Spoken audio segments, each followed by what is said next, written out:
A very good afternoon, ladies and gentlemen, and welcome to the third edition of the E4M Health Communication Conference 2022. My name is Bhavna Bhatia, and I'll be your host for the day. What life will be like in 2025 in the wake of the outbreak of the global pandemic and other crises in 2020, some 915 innovators, developers, business and policy leaders, researchers, and activists have responded. Their broad and nearly universal view is that people's relationship with technology will deepen as larger segments of the population come to rely more on digital connections for work, education, healthcare, daily commercial transactions, and essential social interactions. A number describes this as a tele everything world. Taken together, it appears that in the wake of pandemic, we're moving faster towards a data-driven global network society than ever before. Well, before we get started, we'd like to thank all our partners whose contribution this event wouldn't have been possible. Well, our hashtag for the event is hashtag E4MHCC as one word. So why don't you keep tweeting and show us how excited you are to find out who will be the speakers for today.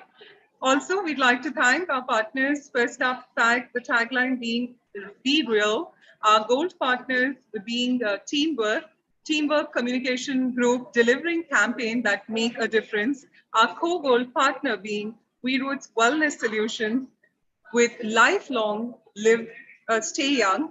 Ladies and gentlemen, with this, the theme for this year's conference is the evolving face of health and wellness marketing and communications Vision 2025.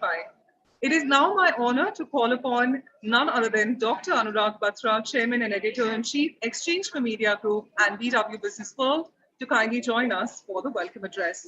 Thank you, Dr. Batra, for joining us. Over to you.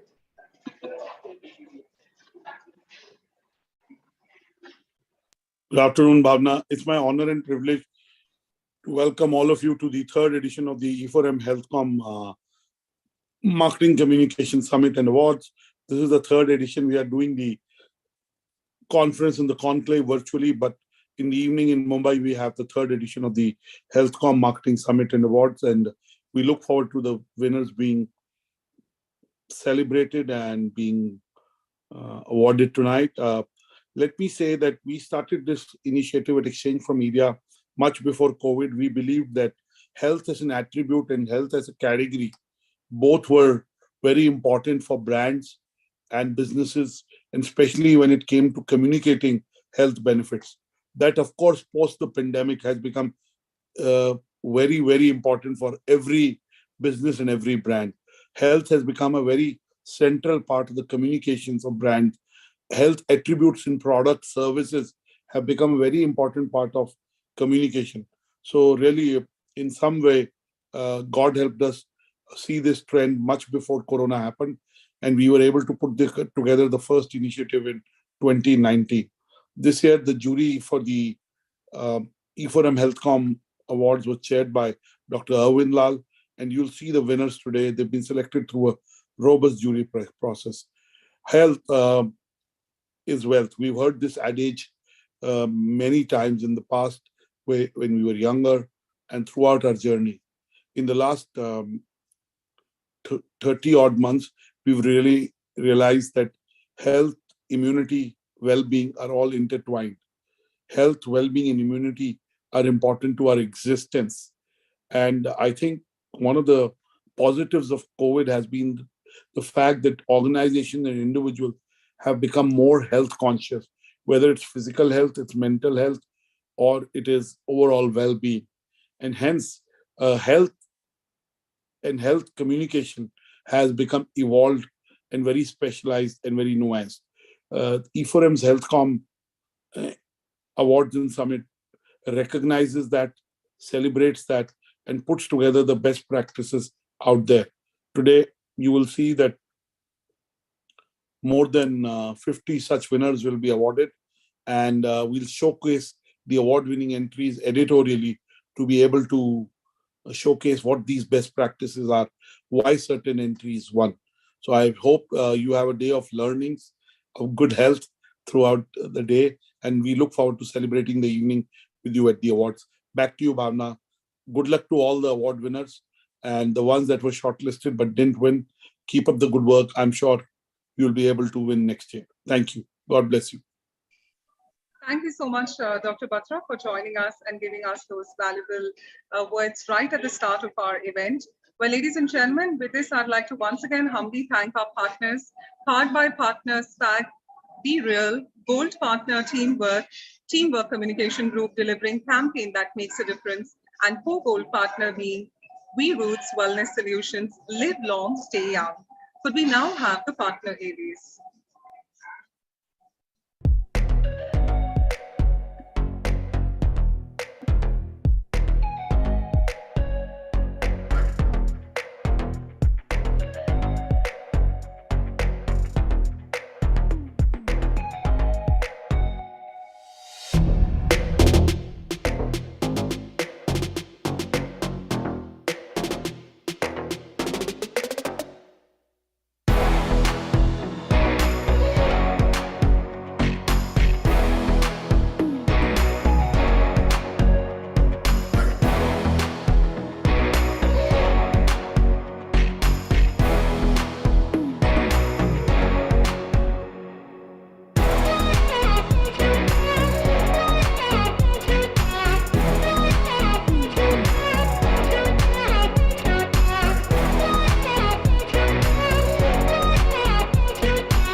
Imagine you are able to unlock all the hidden potential within you.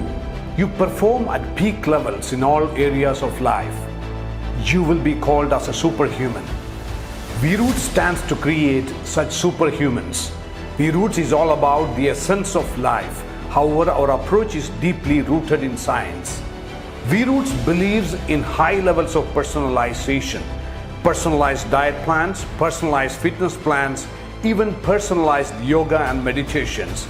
It is called personalized lifestyle modification using epigenetics.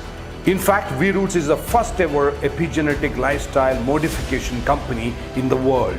At V-Roots, we focus on an overall life enhancement of people. We are not just in the business of nutritional supplements or genetic testing. Rather, we are helping people to take charge of their biology and psychology using biohacking, which will help you to live long and stay young. This is made possible by our cutting-edge epigenetic lifestyle modification process. A highly personalized lifestyle modification recommendation based on a proprietary genome metabolic analysis with the support of artificial intelligence helps people to take charge of their health. We provide world-class wellness products. V-Roots products are a convergence of ancient wellness wisdom and modern scientific research. Our products stand on three pillars: purity, safety, and efficacy.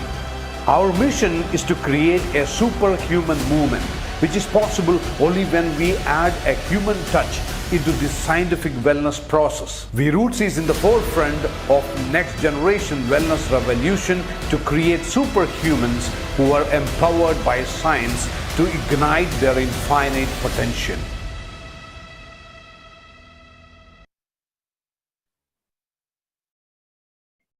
Well, an immense thank you to all our partners for being with us on this very event.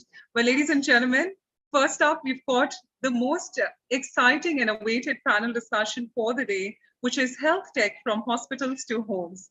Technologies like artificial intelligence, automation, and Internet of Things have percolated into almost every aspect of healthcare today. Wouldn't you agree on that? And how do we see the future unraveling?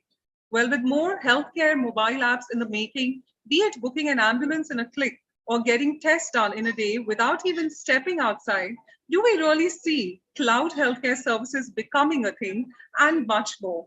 Well, with this, it is my honor to now invite Ashish Bajaj, Chief Marketing Officer, Narayana Health, Sanjeev Nair, the Chairman and Founder of VRoots Wellness Solutions, Anuja Agarwal, Head of Marketing, Sanofi Pasteur, and Preetham Alex, Head of Marketing Communications, Apollo Proton Cancer Center, with the session chair being Harvinder Narula, CEO, BW Healthcare World and BW Wellbeing World.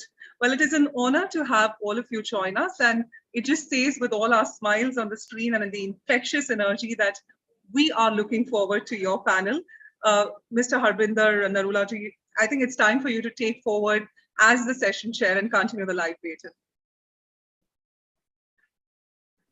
Thank you, Bhavna. Thank you.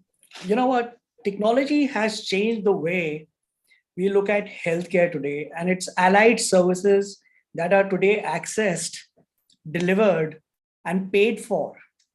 It is amazing to see how today the customer, that is the patients and their families, are becoming more informed than ever before, and also have more choices than they had ever before. Which means that healthcare providers need to make efforts to not only share more information about who they are and what they do, they also need to give a reason why should the care seeker choose them. To discuss this modern phase of healthcare marketing, we have with us the panelists that have been introduced. So without wasting too much of time, I will jump into asking questions, because I have a list of questions that are really, really something that I really want an answer for. So let me begin with asking everyone. So one of you can choose to take the lead in answering this question, that how has technology enabled healthcare to evolve to a point where diagnosis and care to a large extent are brought to the patient's doorstep today? So I'll start. Hi everyone. Thanks for having me on the panel as well. So Abhinandanji, it was in making. See, the healthcare industry over as many as decades, we all know, has been into a different orbit, and to moving it to consumer centricity / the patient centricity, it had to happen. And there were tries that happened, say 6-7 years back, but ultimately we all know the movement happened in the last 2.5-3 years, and it has actually made it come into the center, because everywhere around us from 2011, 2012, everything around us has been started moving to consumer first. Correct. And it was just time that for healthcare also to move into that direction. And now it's beautiful. See, imagine how as a consumer or a patient, everything is coming to my doorstep, whether I live alone, whether I'm an old age person, or I don't have anyone in that emergency situation to take care of me. I still have something to take care of my health. So that movement was supposed to happen, but thanks, in the last 3 years, it has been a great shift. So Anujaji, would you want to add to this? Sure. I think I have two more, great messages, Ashish. Just to add, I think two things. Firstly, the whole tech revolution has, while being fueled by healthcare industry, there is a huge role that has been played by the technology industry as well. So whether we look at Apples of the world or Samsung, so the technology has enabled far more advancement and awareness amongst consumers at their doorstep. Secondly, there is a huge and a very exciting ecosystem of healthcare startups and tech startups in India who've enabled the consumer to have healthcare available at their doorstep. I think the two coming together, along with, of course, the healthcare boom that has happened, has enabled consumers today to be far more in control of their own health, be far more aware. And these solutions are now available at doorstep. I would still say far more in metros and mini metros, but access is the next step for health tech in my view. Sanjeevji, you have a view on this? Yeah, absolutely. As we have been working in the field of preventive health and wellness. So I would rather say that more than the conventional medical systems, I think the preventive health and wellness, the growth has happened primarily because of the backup of technology. There is no doubt about it. Because generally, whenever it comes to empowering people, or generally whenever it comes to health, the first thing common people think about is a doctor or a hospital or a clinic. They never think that they are responsible for their health. So, and also there has been lack of medium or the methods to reach out to the consumers for products or services which are actually targeted towards preventive health. But I would rather say that because of these technological disruptions which has happened, and as more and more people started coming into this online, media, online videos and all those kinds of things, social media, which has created a huge level of awareness among people about, yes, I can also take charge, like Ms. Anuja said, empowering people when they also should know that I can take charge of my health. So that has happened only because of the technological advancement which has happened right now, where we have right from the data science, which is helping us to understand, deeper level of data, and also using deep learning techniques like the artificial intelligence. And you can connect that with devices like the various IoTs. So it's going to be a different world altogether when we present a small, maybe a 1 centimeter by 3 or 4 centimeter ECG 6-lead machine to a person. It's a wow factor, like in the sense that, oh, I can do that at home. I can put it in my pocket, ECG machine, I can put in the pocket and walk around and do it. So it's actually, I would rather say, thanks to technology for this kind of a major advancement for preventive health. Got it. Thank you so much, Sanjeevji. Alex, do you have a point of view on this? Yeah. So in this era, in our phone, what we have is all OTT services, right from Prime and Netflix and now online delivery. Of course, hospitals and telemedicine also made their way. So that has clearly showed us the way a phone can operate.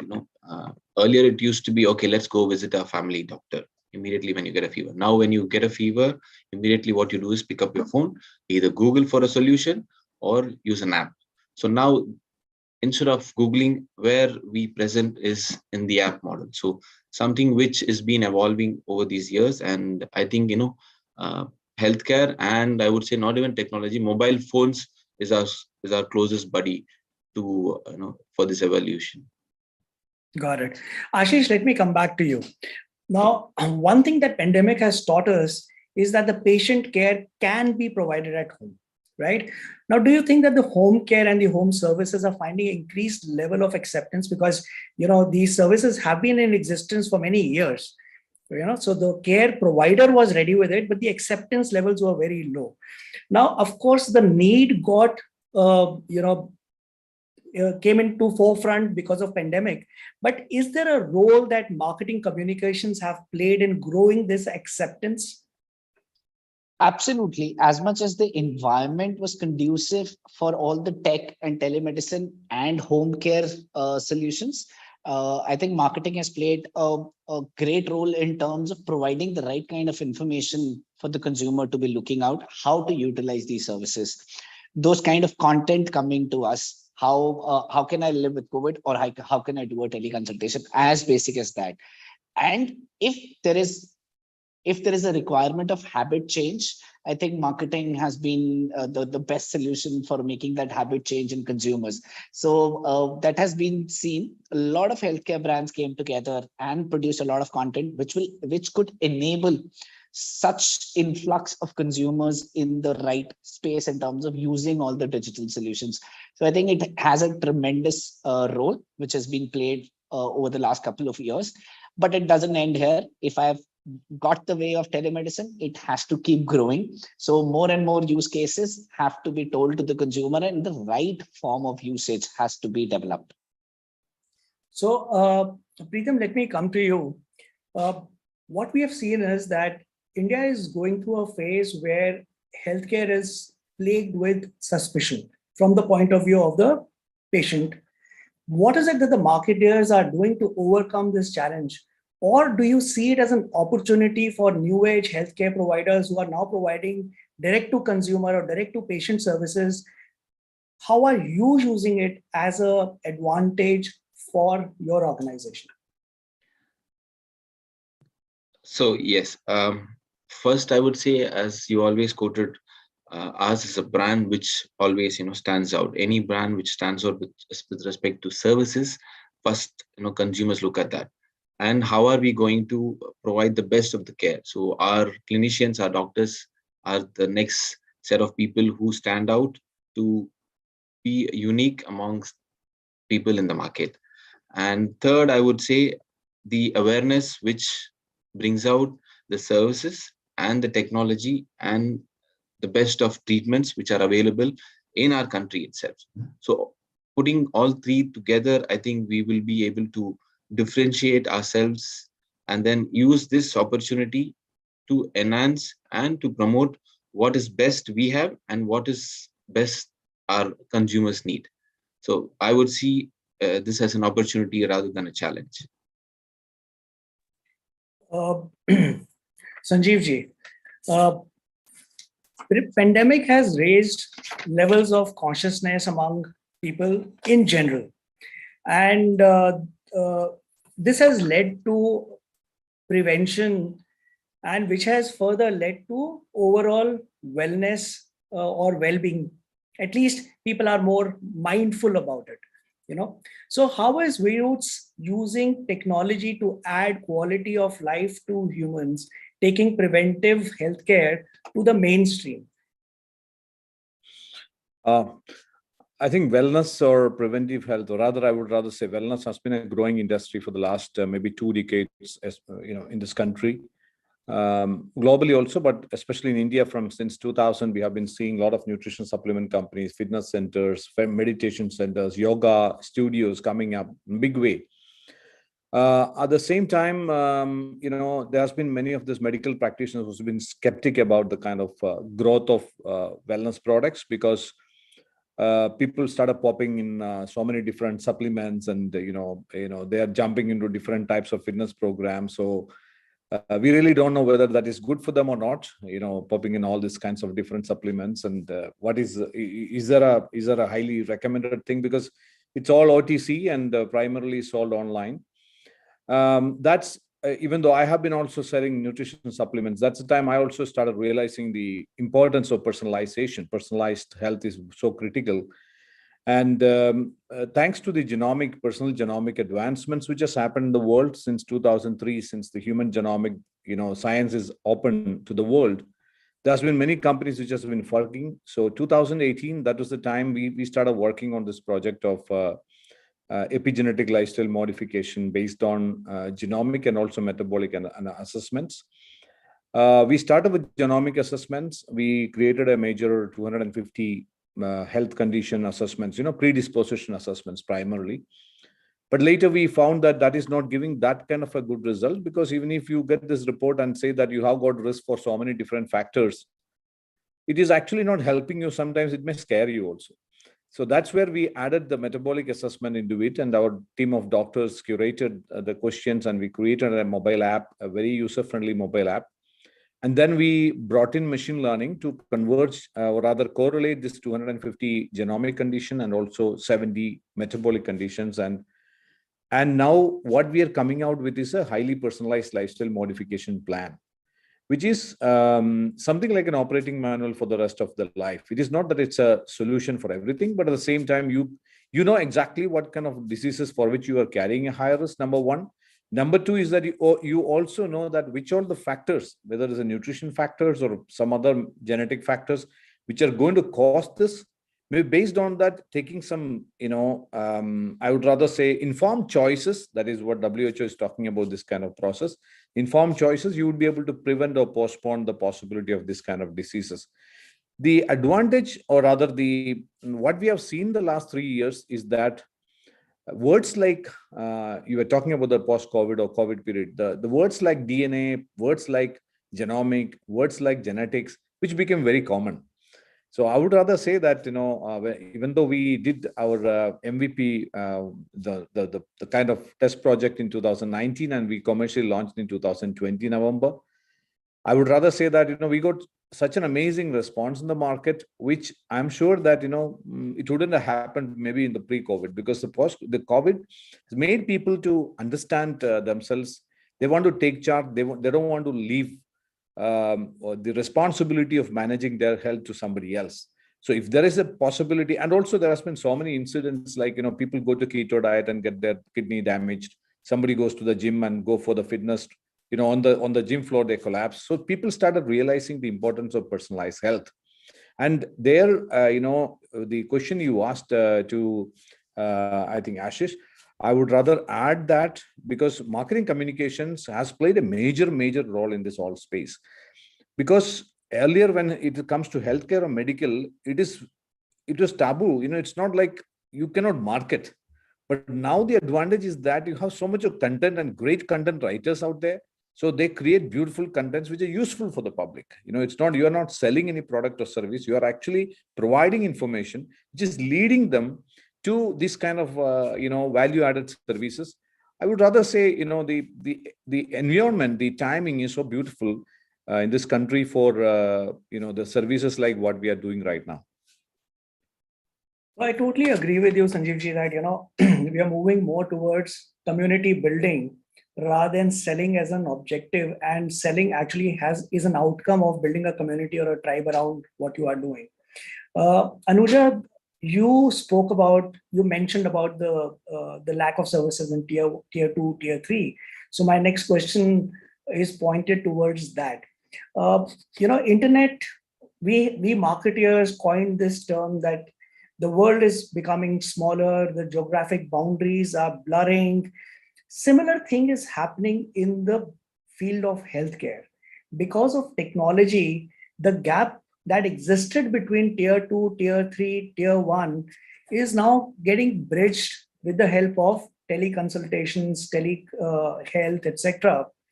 Now, how do you see the future of healthcare in these smaller towns unraveling, keeping in mind that tech could replace the gap quicker than the infrastructure development? Absolutely. I think great question. In my view, and I don't think there's one answer to this. In my view, what is happening today, I think Ashish and Sanjeev ji also spoke about the content explosion that is happening. And with access to internet, there's far more awareness that's available today and far more information available to consumers at all stratas. I think the challenge continues to remain around, one, trustworthy information. Secondly, how to have access to the right facilities. For example, we do a lot of communication for consumers, especially in being in the vaccines area. Along with the doctor, the consumer and his own awareness as a healthy individual is far more important. And it is important for us to reach to him so that he knows these are the preventable diseases that he should be protecting himself and the family against, and across all tiers.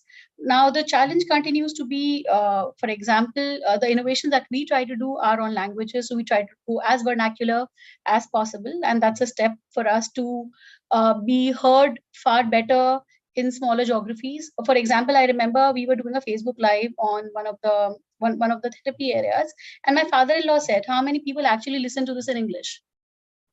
And so from a consumer perspective, I think we have to be far more consumer centric to know what these consumers are looking for in terms of reliable information and information that makes sense to them. Access to information is not a challenge anymore. I think it's more about being customized to them, and then giving them the access to these services. For example, a lot of doorstep services today exist only in certain PIN codes in the country and is not really available at a tier 3 level. So those would be some big advancements that could lead to a step change. You know what?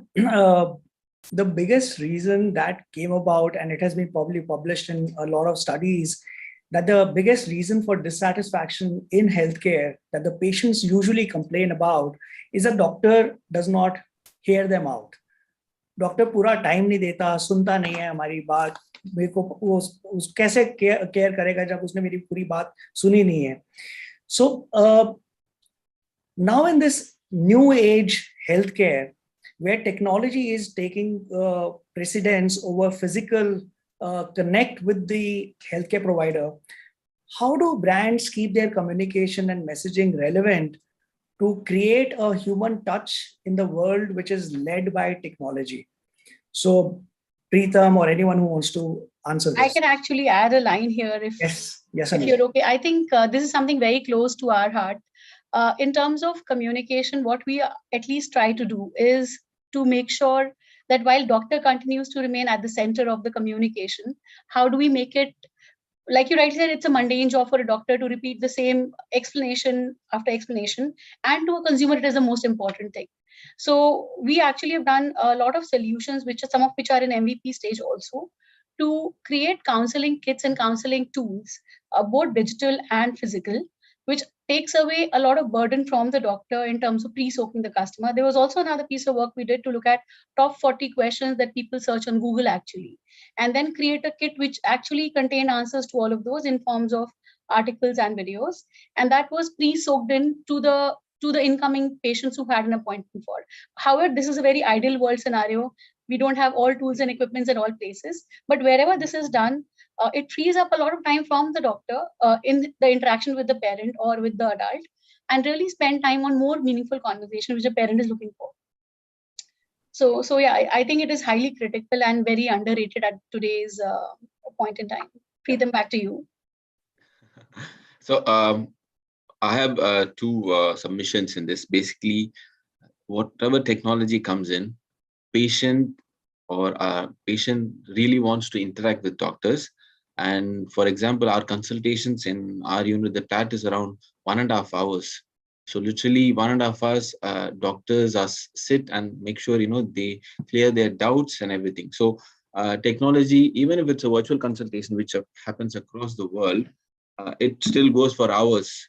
The doctor patiently makes sure conveys the right message, because the complexity of the treatment such that the patients are so much aware of all the treatment, right from side effects, the plus, the minuses, what the medicines, the drug names, the injections, be it everything with costs, they are up to date. So their clarification, their doubts has to be addressed by the doctor. So the consultation goes for hours. So technology does support us, but however, in person, when the patient is with the doctor, there's always a human touch. In fact, Apollo's tagline is touching lives. It's not just the tagline. Really, we have an initiative called Tender Loving Care. Right from doctors, nurses, housekeeping, everybody goes beyond their duty to provide that extra care for the patient. That definitely gives that personalized attention and care for the patients. Definitely that human touch. However, robotic surgery and everything comes in, that human touch is definitely required for patients, especially when they are coming with a series of illness. So I would say doctors plus a human touch will definitely make a difference. Sanjeevji, how do you manage it in your business? I think, if you look at this, all depends on just like what Preetham said, it depends on the kind of diseases also. But majority of the cases, if you look at it, people are suffering from one or other lifestyle diseases, whether it's diabetes or, the metabolic disorders. I think in these kind of cases also, doctors have to spend a lot of time explaining all these kinds of basic things, primarily because the patient knows. That's a major thing right now. The patient knows. Now, here, I think I just want to refer the report which has come out from Deloitte in 2019, which talks about the future of healthcare. What they are communicating is very clearly is that new roles has to emerge. I think there is a space for a new role, which can be a health coach, a certified health coach, or a wellness coach, or a lifestyle coach, whatever it is, because that could be the cushion for. If it's a critical illness, yes, of course, doctor has to directly handle. But at the same time, when it is management of lifestyle diseases, once it is identified, once a protocol is being created around it, and then onwards, the kind of follow-ups and the kind of those kind of things, there need to be a new role has to come up, which is if you look at the Western countries, it has come up very strongly. The health coaches are really doing a lot of job, lot of work, especially they are reducing the load for the doctors. And I think in this country also, it is coming up right now. We have also done the same thing, because when we are actually giving this genomic and metabolic report, and which gives a lot of information about their future diseases, a lot of people get, they become anxious to know what should I do, and they wanted to talk to a doctor and all those things. So we have come out with a program in association with Indian Association for Functional Medicine, where we are actually giving certification for lifestyle coaching, where we have done about 150 people till now in the last 1 year. We have certified lifestyle coaches. They do this hand holding, for a period of 12 weeks. So which has really helped a lot for the customers. And also we have seen that the level of satisfaction the clients get is very high. So I think new roles has to emerge, because the patient knows. So, Ashish, I want to move to you with the next question. Sure. Yeah. Now, you are someone who's moved from a high-tech space to a traditional healthcare organization. So I'm sure you're going to be doing things differently in that traditional space. Now, when we look at the mobile apps, our concepts of marketing towards customer acquisition start changing, right? Mm-hmm. Now, what are some of the marketing strategies in your experience that you have seen that are so unique and atypical to a traditional healthcare industry? And what is it that you think you will be doing at a place which has been into traditional form of healthcare? So rather than saying that how this has helped at the tech point of view, first I'll cover that part from a digital healthcare space point of view. See, the user acquisition has, of course, in last couple of years for digital healthcare has moved from just content only to pricing and discounting. That is how the consumer psyche has behaved. Now that when I get the habit of utilizing a product or a benefit or a service, we all hunt for discounts, or the category itself start developing discount-led communications. So whereas when I started with digital healthcare, it was more about product, service, content. And within 3 years, it reached to discount services, and the whole communication and user acquisition game changed. Now, in traditional workspaces or the traditional healthcare brands, I'll say that it is still at a very granular and a physical level, and still your product service is the key to get the user on board. Now, how do you add the digital space of it is the main movement that what traditional workspaces require. But a brand like NH, I think, was already at the cusp of this, this beautiful meeting of solving for phygital world. And I would say that the physical meeting the digital in terms of right product and service. And just taking from your last question, it has been historically for every healthcare brand as doctor as a center. Thus, we had to develop so many FAQs, so many cheat sheets in terms of consumer to understand. But the change that is required right now is to build for the consumer first. So that is one-to-many solve. Doctors, or I'll say historically, are general physicians. Why we used to have a better connect with them? Because they used to talk in our language, not telling us TAVI, not telling us angioplasty, not telling us something else. They used to solve for us. Correct. So that is what the change is required even at a phygital level. Why? Because your product and service is top notch. It's just that the consumer needs to understand the solution better. You have to talk in their way. So that becomes your strategy. Got it. Got it. Thank you, Ashish. Anuja, my next question is to you, and we'll keep it brief because we'll be running against time. When it comes to vaccines, creating awareness becomes extremely critical. It is probably the most efficient way towards prevention of disease, vaccination, right?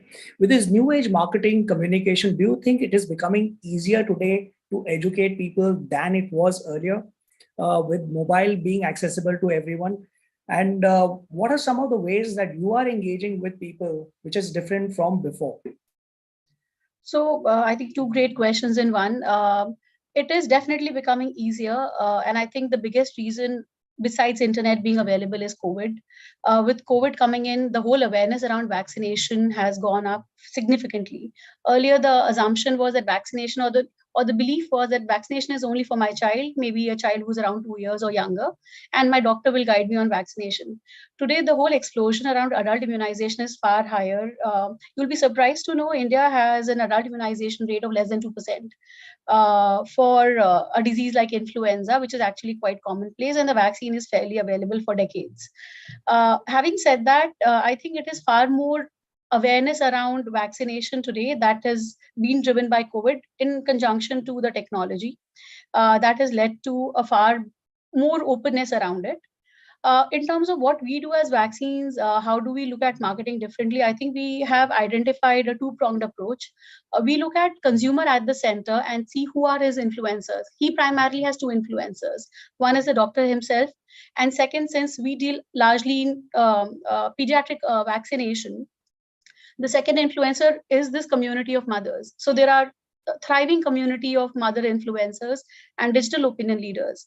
So we work with the two of them together, individually and also together. And in conjunction, we have a lot of consumer focused activities and presence online, which allows us to reach mass media.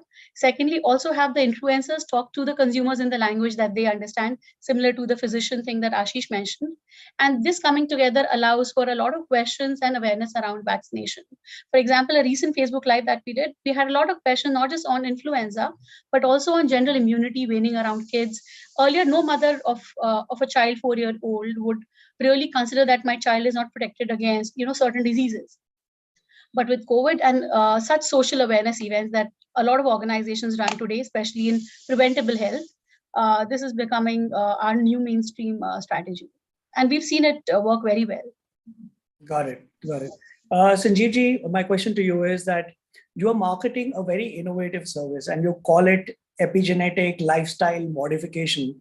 And it, like you mentioned, it is based on personal genomics.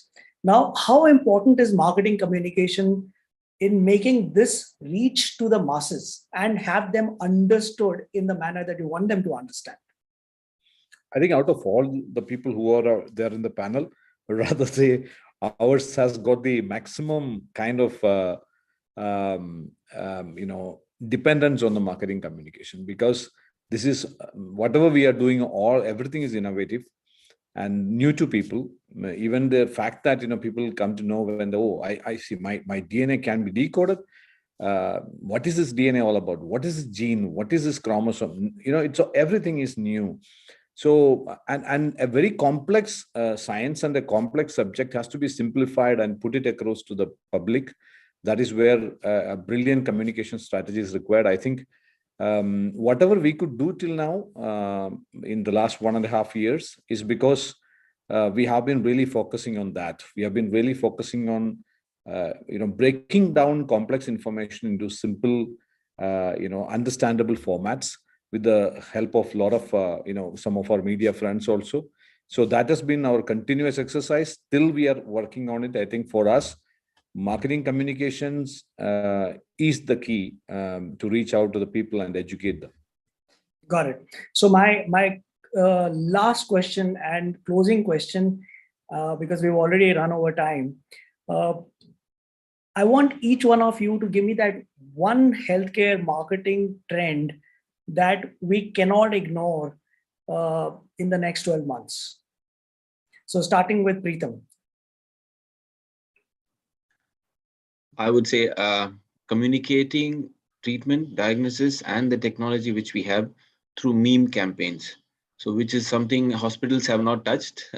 I did do a couple of meme campaigns, which is again, I'm sure Ashish is going to have a challenge in the traditional way of healthcare thinking. But it did work. So something where memes can be used to create awareness on diagnosis, treatment, awareness, and the possible positive outcomes in a treatment. So I would say memes is something which I will take it forward. Sanjeev ji, one trend for this year? I would rather say it's connected to data. And when it comes to data, there are two things which you are going to see as a major trend, which will be happening this year onwards. One is going to be the AI on one side and blockchain technology on the other side. So that's going to be major drivers. Awesome. Ashish. Pritam, you took away what I wanted to say. But Okay. yes, overall, of course, I was thinking from a trend point of view. We have always seen how entertainment, sports. We started with loving these kind of genres because we knew a lot BTS behind the scenes. I think if I have to think right now, I think it can be one of the bigger engagement tool from a marketing point of view, where your content is for BTS, telling people what actually happens behind the room for them to have a greater acceptance or trust for the brand. So that could be one of the trends. Anuja. So to me, I think the biggest game changer for us is going to be personalization, both for doctors and for consumers. Today, the balance is shifting towards consumers. Consumer is wanting to know what is relevant for him or her from the whole clutter that exists. So to me, I think personalization, and that is the hardest thing. We have to bring in data together, like Sanjeev Ji said. But that is really, to me, a big opportunity. Awesome. I mean, my key takeaways from the last set of answers that you gave is that, if you have to look at what we need to do and really need to do well, is to look at data, personalize our communication, engage with people, and focus on local languages so that we are able to communicate better and be understood better, right? Thank you so much, each one of you, for taking out time to be on this panel. I think this is a very, very beautiful topic, and I could go on and keep this panel on for the next 1 hour, but I'm getting calls to now keep quiet, right? So thank you so much, everyone. It was lovely talking to you. Absolutely. Thank you so much. Thank you. Truly appreciate it. Thank you so much to Thanks, all guys. our panelists. Thank you for your valuable time today. Thank you once again. So ladies and gentlemen, with this, it is time for us to now move ahead to our next panel, which is coming up. And I hope you all are having a great time viewing this amazing conference. Well, remember, you have to keep hashtagging E4M HCC as one word. And with this, it is time for us to now move on to our next panel.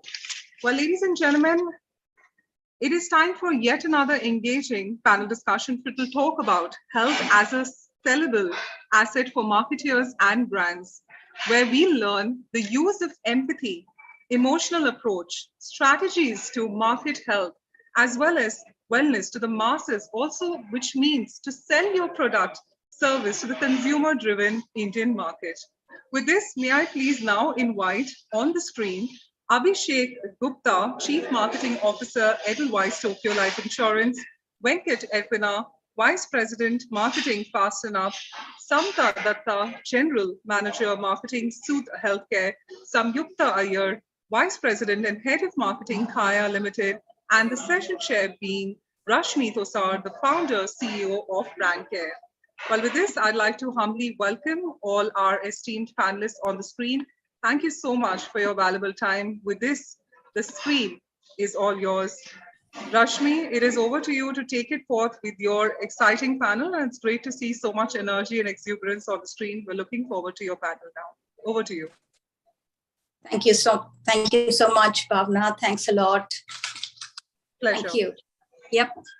Nice to see everybody.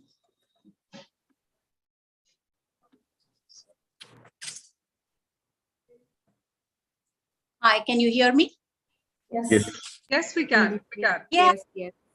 Hi, Samyukta. Good to see you all so long. How have you been? Very good. Hi, how are you been? I'm so excited to see your name. Yes. So was I. Good afternoon to everybody. This is Rashmi Tosar. I'm your session host. Welcome to this wonderful session of health as a sellable asset for marketers and brands. This COVID period will go down in history as a period of shift. significant among these shifts was the healthcare shift. All the HIQ shots to the lift, immunity, ventilators, PPE kits, oximeters became like this everyday vocab. And I'm sure you've all been a part of it. The health frenzy was so unimaginable, and we've been through it all, and we've survived and come on to the other side somewhat unkept, I would say. While this unimaginable frenzy was there, we saw in the beginning of 2020, the first 4 months was so hectic. Everybody was jumping onto this bandwagon. There were about 650 million health apps which were downloaded globally. The dietary supplements and nutrition market, it just kind of exploded. Insurance, devices, people were just looking up for everything which they could find to keep themselves safe and to find themselves in good health. And wherever there are vacuums, marketers abhor vacuums, and then they tend to flood in. So overall, while this is a blue ocean, there is also thriving in this has not really been very easy. To all from our panelists, how they have done and won it all. Let me introduce Abhishek Gupta, Chief Marketing Officer, Edelweiss Tokyo Life. So Abhishek, has he joined in? Abhishek? Yes, I'm here. Yeah, I am audible and visible. Yes, very much so. Hi there. Glad to be here. Then we have Tarpina, Vice President Marketing. Are you able to hear me?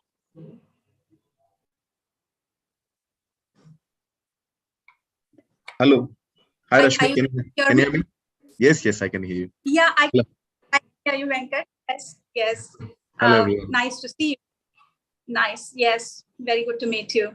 And Samta, General Manager Marketing, Soothe Healthcare.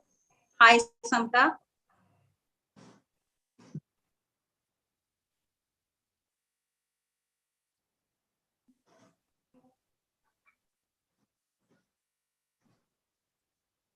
Samta, I think you're on mute.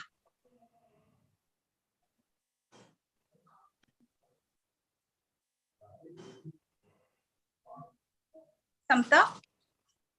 I think by the time she logs, and then let me just say hi to my friend Samyukta Iyer, Vice President and Head of Marketing, Kaya Limited. Hi, Rashmi. Hi, everyone. Lovely to be here today. Yeah. Nice to see you here. Yes, Samta, are you back? I'm not able to hear. So by the time she joins, and just give me 1 second already. 1 second.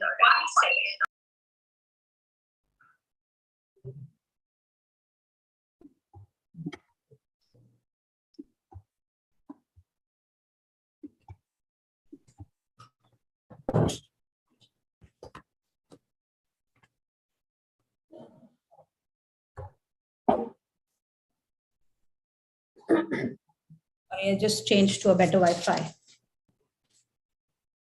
Are you able to hear me? Yeah. All right. Okay. Abhishek, can we start with you?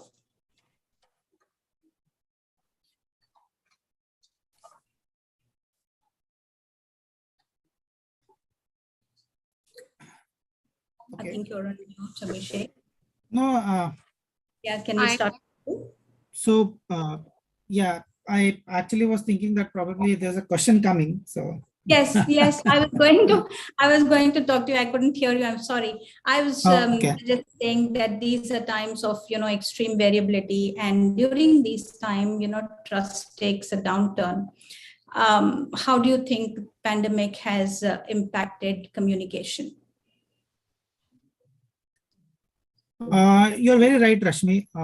During this time, especially when everybody is feeling so vulnerable, the trust actually takes a little backseat. When I say backseat, not in terms of backseat in terms of its importance, but backseat in terms of the trust levels going down. During this time, according to me, the most critical from a communication perspective or an advertising perspective or from a brand perspective is empathy. Yeah. This is the time to probably tone down. This is a time to tone down all the tall claims that probably you've been making earlier or being a little over the top. It is a time where you have to realize that people are going through a major problem and they are looking for a solution to that problem. If you think that you have a product which offers a solution to this problem that people are facing, you need to talk about it, but you need to talk about it extremely empathetic ways. That is one part, especially for the life insurance industry, which is heavily dependent on third-party distributors, or what we normally call as insurance agents. You have to actually, while one part of your TG is the consumers who will end up buying life insurance. As a brand marketer, as a communications professionals, you also have to realize that there's another set of TG are these people who are actually going out there and trying to convince customer to buy your products.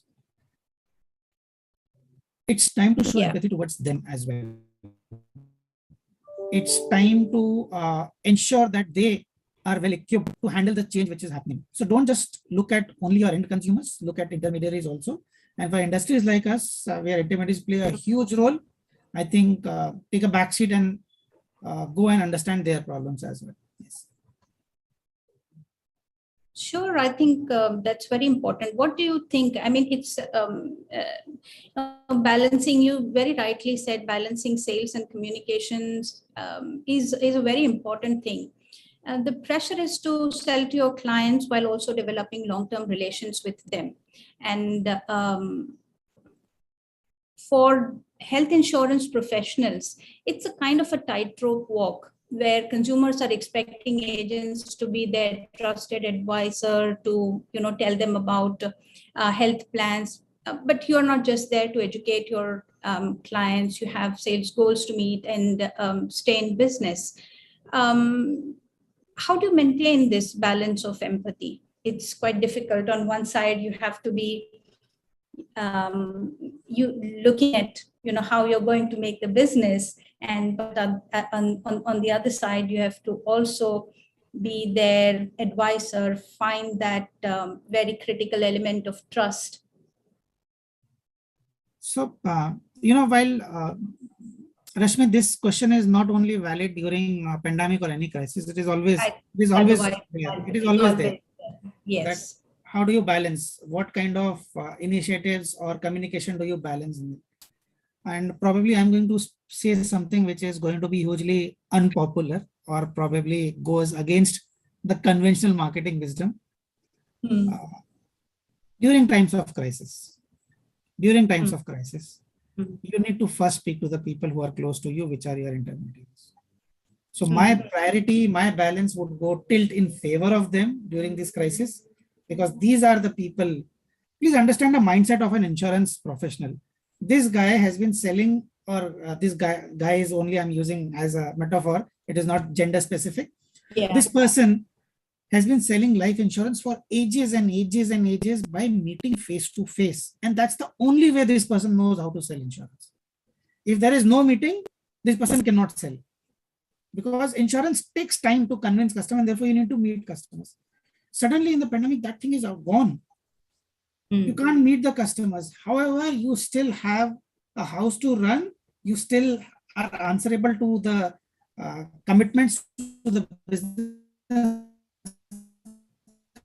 commitments of the organization. So at that point of time, and say, this is how you make a shift.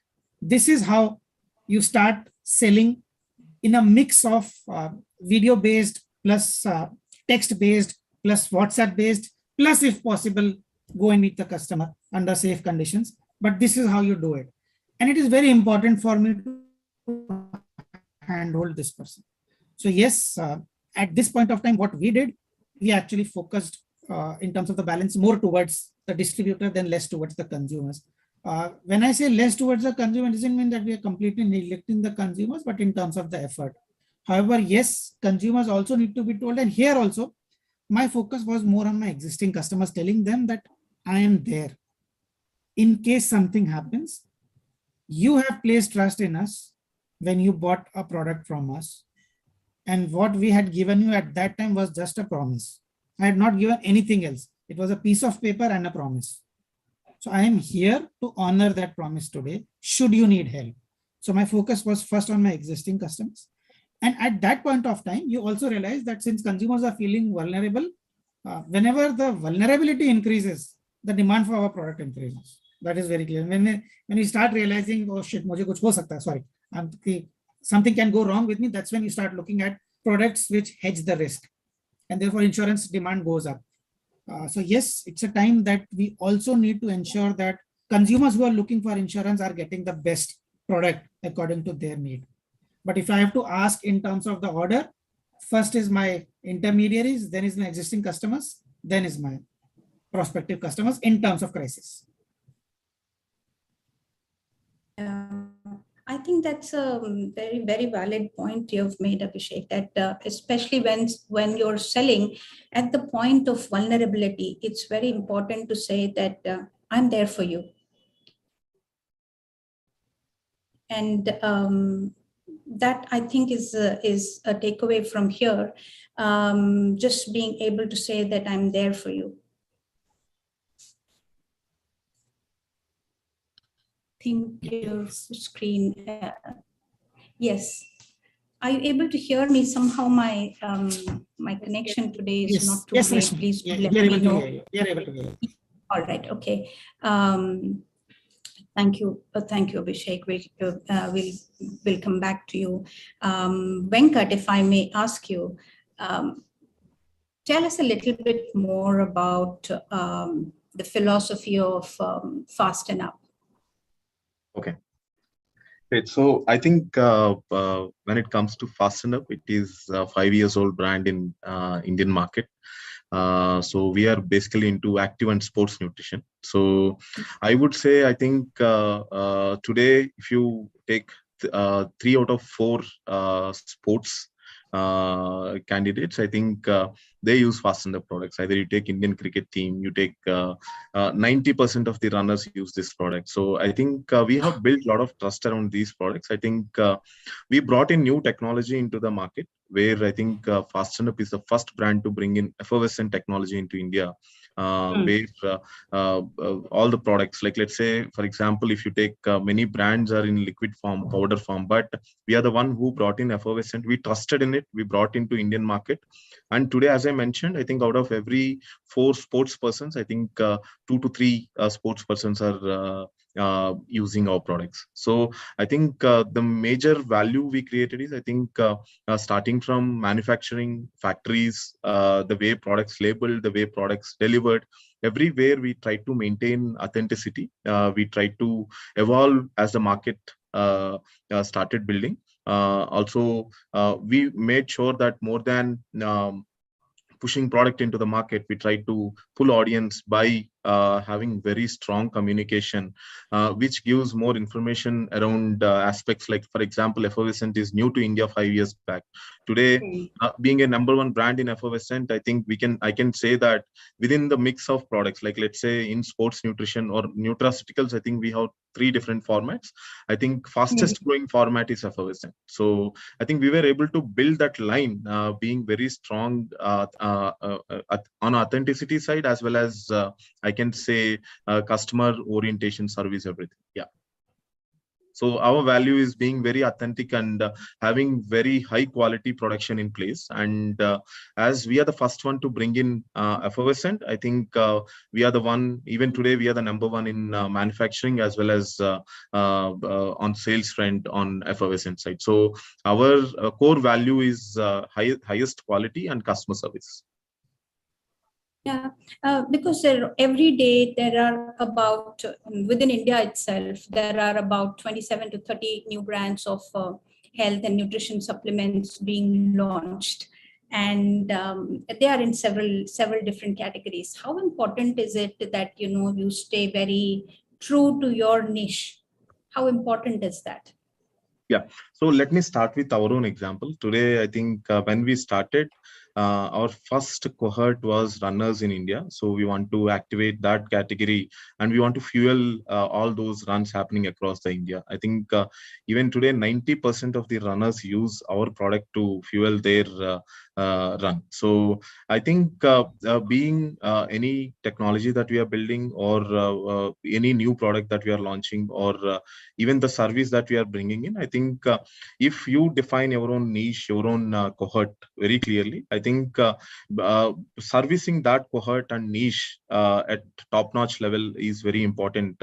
I know that every brand, since the opportunity is ample around, I think getting into various categories, like entering into new markets, entering into new TG, I think especially in last 4-5 years, I think health and wellness industry became a blue ocean. So I think the opportunity is ample. So I think even though I think you have different business line planned or you want to enter into a new market or you want to launch a new product, I think the core aspect of the core niche that you're targeting, our core niche is sports. So I think the either market research or like, let's say, building products, launching new products, everything should, the core focus should be around your niche. So even today, we stand, if we take a call, I think our inclination is always towards sports. So any nutrition product that we launch into the market, I think the first priority goes to sports side. So that's one important factor. As I mentioned again, I think as Abhishek was saying, I think the core value that you create for your brand, that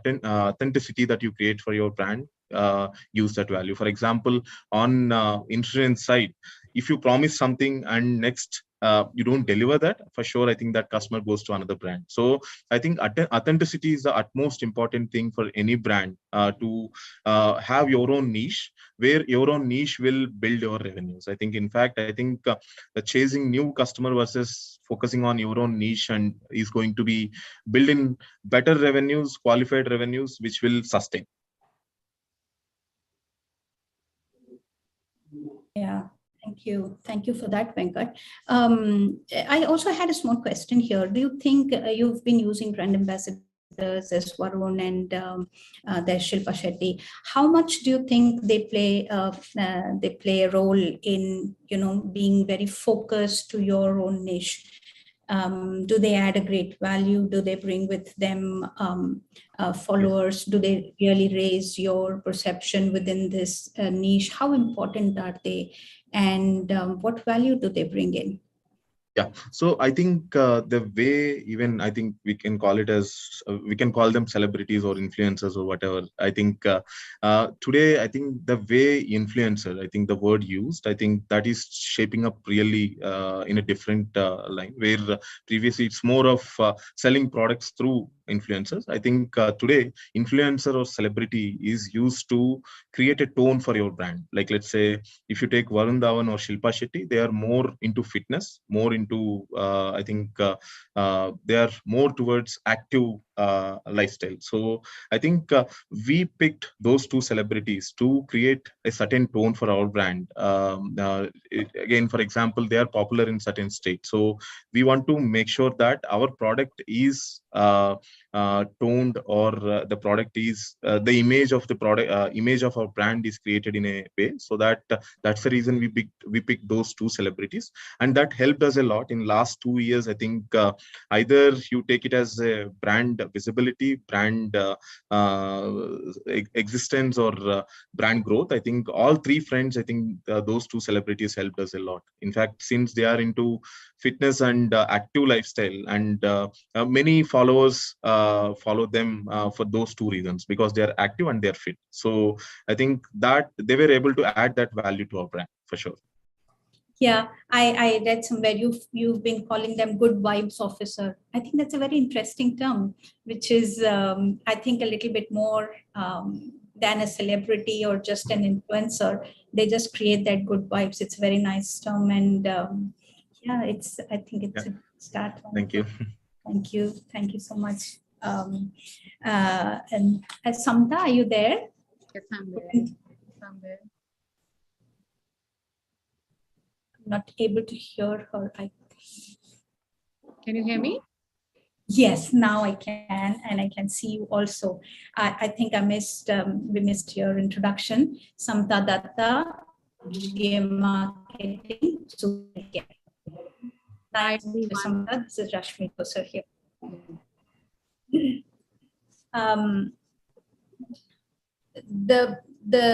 Would you like to give us a little introduction about what is the philosophy of Sooth Healthcare, and then we will get on to discussing how exactly are you trying to get closer to its consumers. A small bit of an introduction first to Sooth Healthcare, maybe.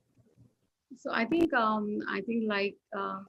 like most of the panelists here, or some of the panelists here, we are a young brand. We're a young Indian brand, Absorbent Brands. We are into feminine hygiene, creating solutions for young Indian women, homegrown solutions. So we are into sanitary, menstruation cups, to diapers, to adult diapers. That's the category we operate in.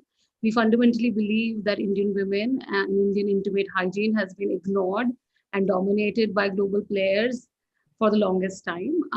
And while we have a lot of ample solutions in the market, the category has been dominated by the culture of silence.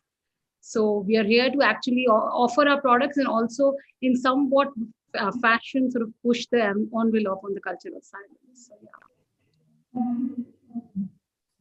yeah. Nice, which is very valid, and I wanted to discuss that with you, that this is typically an area which has been dominated so much by Procter & Gamble, Johnson & Johnson, and multinational players have been at it, and they've done it for so very long. How does a local brand, your flagship brand like Pari, how does it get close to consumers? Interestingly enough, Rashmi, our GT presence launched in late 2018, early 19, and bang after that, the pandemic really hit us. And I, like Abhishek was saying, how he has to sort of prioritize all his, consumer and customer base. We had a tougher thing. We were here trying to introduce ourselves and any which ways to a category where not many people are willing to hear us. So, the one thing is that we're a young brand, and the consumer does not talk about this product to the retailer. So that becomes a very big challenge. When a girl goes to buy a sanitary pad, there is a minimum amount of conversation that happens between her and the seller. So she's like, whisper dena, stay free dena, whatever her brand is dena. With that said, a new brand entering as a masstige player in the market is a huge challenge that we took upon ourselves. And that's something that we are building and fighting each day on. Is it difficult? It is supremely challenging, I would say, and that's what makes it super fun. In the past couple of years, we have, in terms of GT, increased our distribution. Started with India 2 and now sort of going to India 1 and providing solutions. So that is what we are doing in terms of brand building, in terms of being present. And in terms of actually talking to the consumer, there are so many things that we are doing with today's consumer at so many levels. One is, of course, the advertising, and as Venkat was saying, having a good vibe ambassador, social influencers. All of that is a very, very norm thing. But I think also today's consumer comes across as very conscientious, and we want to tap into that ideology of theirs as we speak to them. So our product line, our product philosophy, as well as how we communicate and go back to them, is all about that. We have somebody like Janvi Kapoor, right in the front of the pack, communicating, as well as we have Dr. Kiran Bedi and, Indian police officer endorsing the brand on World Menstruation Day. So there are, we like to talk, not in a very insular way, but very inclusive way for the brand. But yes, like you said, it is a huge challenge because, to match up the equity and budgets of a Procter or a Johnson is for a young brand is tough. But I think today's time with the new marketplace, I think it's a very, very very interesting challenge to have on board. Definitely so, definitely. And I'm sure, I think you have manufacturing facilities. I'm sure right from the product itself, you've been putting the consumer-based thinking into making of the product as well.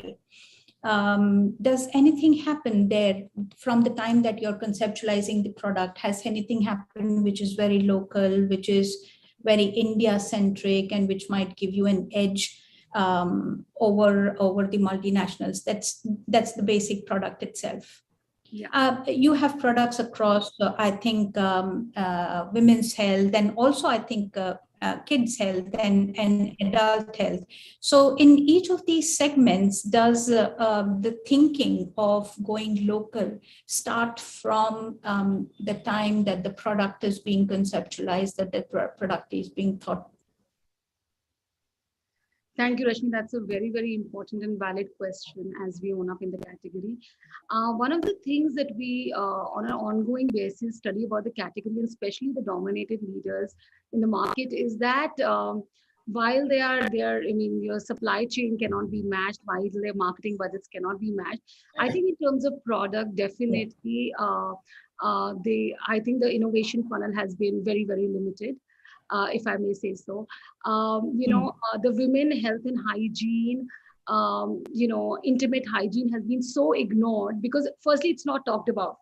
So the ignorance comes from it not being in the center stage in the first go, right?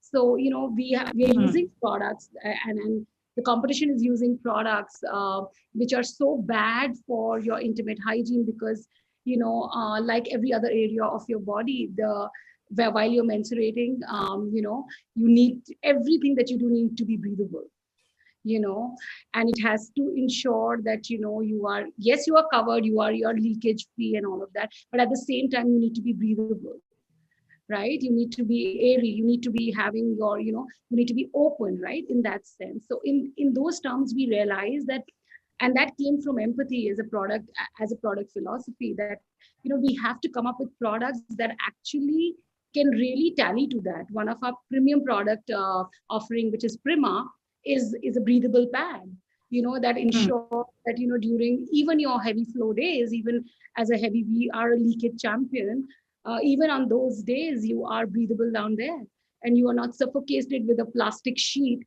that is definitely leakage proof, but really not good for your intimate health. So those are the points, on a regular basis that we keep in mind, especially because today's women is going out there doing so much. I'm doing much more on my period than my mother was, right?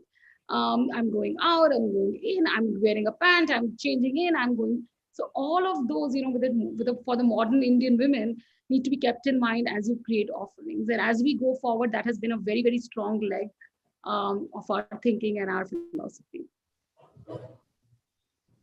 Thank you, Samantha. That was really very interesting to understand how it's possible just with the local thinking to take multinationals head on by getting very close to the consumers, building in the consumer thinking right from the product stage, not just at the marketing stage. Very interesting. Thank you for that. Thank you. Samyukta, hi.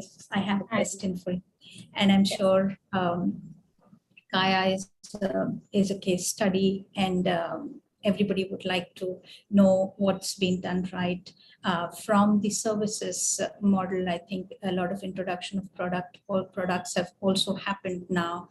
This is a brand which has been designed and driven by dermatologists.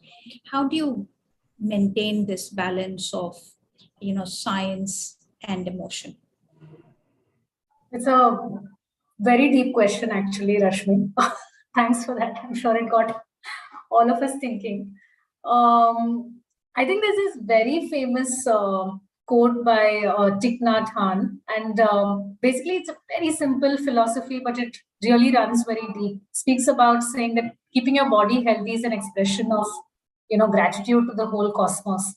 And I think a lot of it is also, I think it's very karmic because it's very linked to what Samta was also talking about, literally 10 seconds ago, because it's a very simple scientific truth, really, right? Like beauty in most cases is a reflection of good health, right? Again, I think that's very linked to what Venkat was also talking about, because he spoke a lot about authenticity and, getting things right from the consumer perspective. I'll give you a simple example. When your hair is healthy, your hair looks beautiful. When your skin is healthy, your skin looks beautiful, right? So what happens is that largely beauty becomes a byproduct of good health. I think you started off your conversation, where you spoke about the pandemic. You spoke about, I think Abhishek spoke a lot about people's realization, and I think for everyone, it's hit home very hard for each one of us. But I think health suddenly became a prerogative in everybody's life, even if it wasn't before. I think that became very important. You spoke about the number of launches that happen in India. 25-30 is a huge number of launches that are happening every day. And it's actually an age-old secret, right? Like if I'm healthy, I will look beautiful. So skin health suddenly became something to achieve. Hair health became something to, actually focus on. So when you look at a very clear dermatology kind of an approach, bringing it back to Kaya, we focus on health from within, right? We cure, we treat, we better, because they're all MD, highly MD qualified doctors. They're looking at your skin, they're looking at your hair, they're looking at body health. And the minute, for example, you have any kind of, say, acne, or you have, say, hair fall or dandruff, it could be any issue with your skin or hair. The minute they're going deep within, doing the right kind of treatments customized to what that person needs, in the absence of, say, acne scars, your skin starts glowing because everything is suddenly clear. In the absence of hair fall, suddenly you have a head full of hair. It's really shining from within. Automatically, you end up looking beautiful.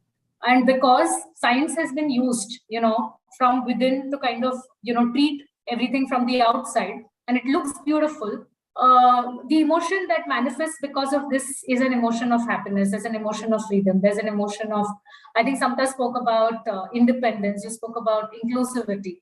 Because it's very inclusive, right? It's about every person's journey, even with health, is so different from the other person's journey of health.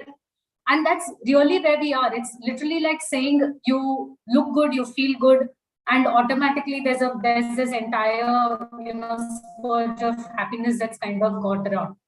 And the pandemic has taught us a very health-first approach. Again, bringing it back, I think lungs is something I don't think any one of us was focusing so much on the importance of, building lung capacity, working out. All of that started happening. Again, the byproduct of that is that people automatically started looking good. It's a different story that from a health benefit perspective, your body could then combat any illness that hit your way. But the minute you started looking good, so it's really very rational, right? And I think it's a very simple insight. I think as marketers and advertisers across the board, we're always looking for that simple human truth. And I think that's where Kaya has also kind of always been in this space, because we are a 19-year-old brand. We've been in India for a very long time.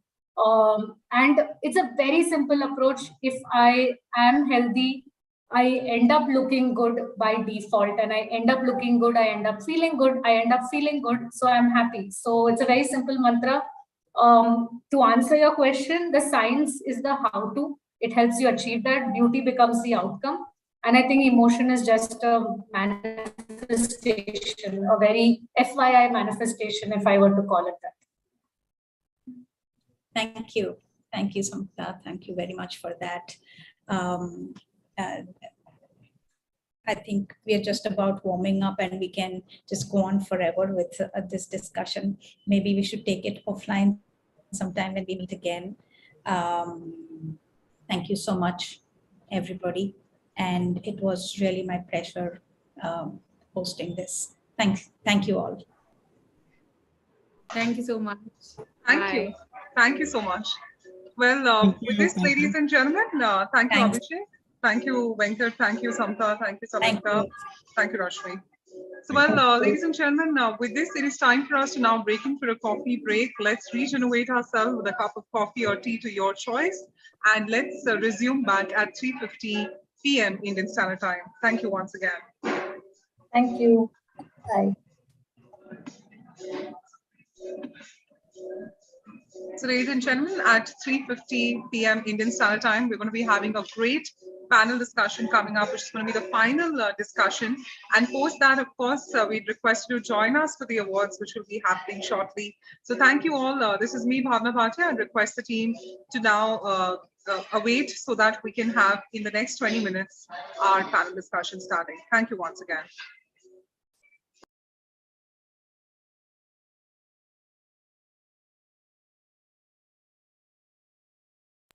Technical team, could we have a flyer? Yeah, thank you.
Hello, speakers. Welcome. In the backstage, we're still go live. Ruhel, of course, is going to be the session chair. Ruhel, how are you doing today? Hi, Bhavna. How are you? I'm great, Ruhel. Dr. Gopal, would you like to do your audio check?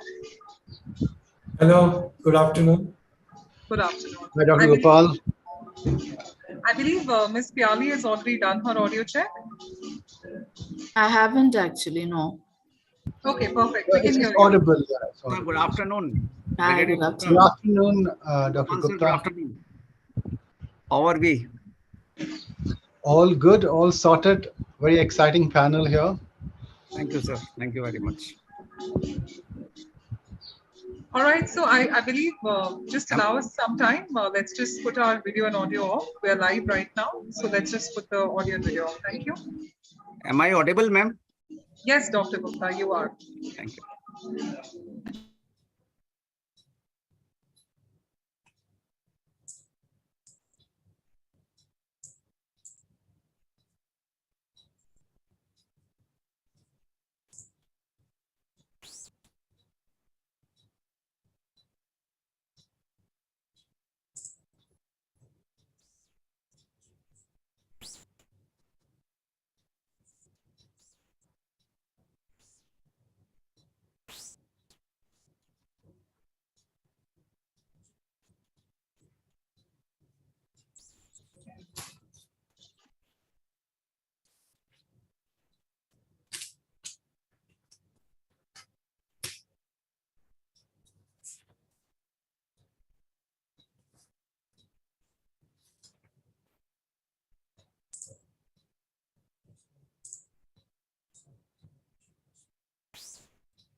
So, well, a very good afternoon, ladies and gentlemen. Rather, it's tending towards the evening time.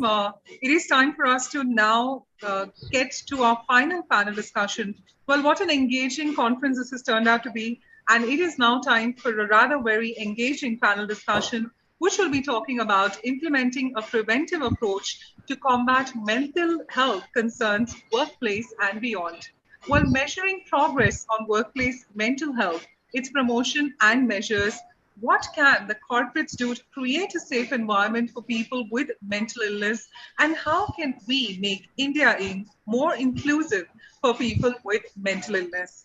Well, ladies and gentlemen, for this exciting topic and hearing, it is time for us to now call upon the screen our esteemed panelists. First up, Dr. K. Madan Gopal, Senior Consultant Health, Niti Aayog. Dr. Brigadier Rakesh Gupta ji, Director, Government Institute of Medical Sciences, UP. Piali Das Gupta, Senior Vice President, Marketing, Columbia Pacific Communities. And the session chair is Ruhel Amin, Senior Editor, BW Business World, Executive Editor, BW Applause. Well, with this, I'd like to heartily welcome all our esteemed panelists. Thank you so much for your valuable time. With this, Ruhel, the screen is all yours. Thank you, Bhavna. Thank you for this introduction. Am I audible to all my panelists? Yes. All right. Okay. So I think we don't need to emphasize more on the importance of mental health, given the last 2.5 years. A lot of focus has been on it, and rightly so. I think it concerns all of us, and it's the right time that we put it at the center stage and start talking about how we are addressing it, what needs to be done, how can we make it, even more effective. So we have a great panel as introduced by Bhavna. I want to start with you, Piali. With you, my first question to you, Piali, is, in your view, how are organizations, looking at preventive mental health care? Has there been a shift in the way they look at it? Thank you so much, Ruhel, for the question, and very good evening to everybody that's joined in, as well as to my fellow panelists. I'm very happy to be here. I must mention that I'm just recovering from COVID, and I do have some post-COVID complications. So I'm coughing excessively. So do excuse me if I'm coughing too much, but I'll try to do my best. I'm going to introduce myself. Obviously, my professional designation is that I'm Senior Vice President Marketing at Columbia Pacific Communities. That's what I do for a living. But in the context of this particular discussion, I'm going to introduce myself as somebody with lived experience. So I am people with lived experience of mental illness. I was diagnosed with clinical depression and generalized anxiety disorder when I was only 13 years old. And so it's been, 24, 25 years of living with this illness and trying to manage it, as well as obviously working.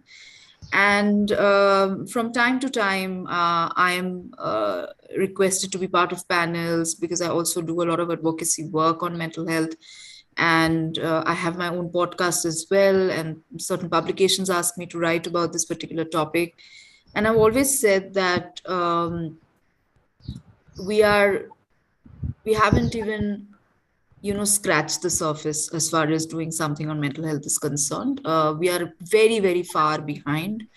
And I've always said that, what I find unfortunate is the fact that it took a pandemic for us to take mental health seriously. When it is such an integral part of your overall health and wellness, in fact, it is health, which is why it is called mental health. I do not understand why we've sort of for years and decades together not paid attention to it, not taken it seriously, and in fact, done a tremendous amount of disservice by stigmatizing against people that have mental health issues. As far as organizations are concerned, and I have been a part of some very large organizations as well, I have to say that not much is being done. Yes, in the last 2 years, awareness levels have gone up.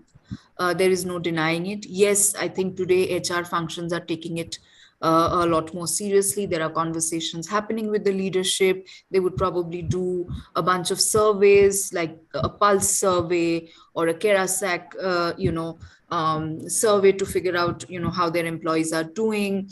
They would probably have, mental health counselors on board to offer free support for somebody that's going through something. They would probably, certain organizations during the pandemic announced a 4-day work week only to go back to a 5-day work week. So we've seen a lot of these kind of things. We've seen organizations say that, there is going to be yoga and meditation available in the premises, etc. So yes, we have seen a lot of these initiatives, but are they enough, or are they being done from the point of view of really, really looking at mental health seriously?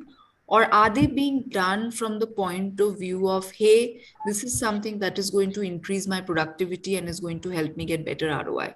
I think that is the conversation that we need to have. And I think I'm glad that we have doctors today as part of the panel, because I think their point of view on this, as well as the point of view of people with lived experience, is very, very important. Because, corporates often do things, whether we like to admit it or not, because there is a certain agenda attached to it, right?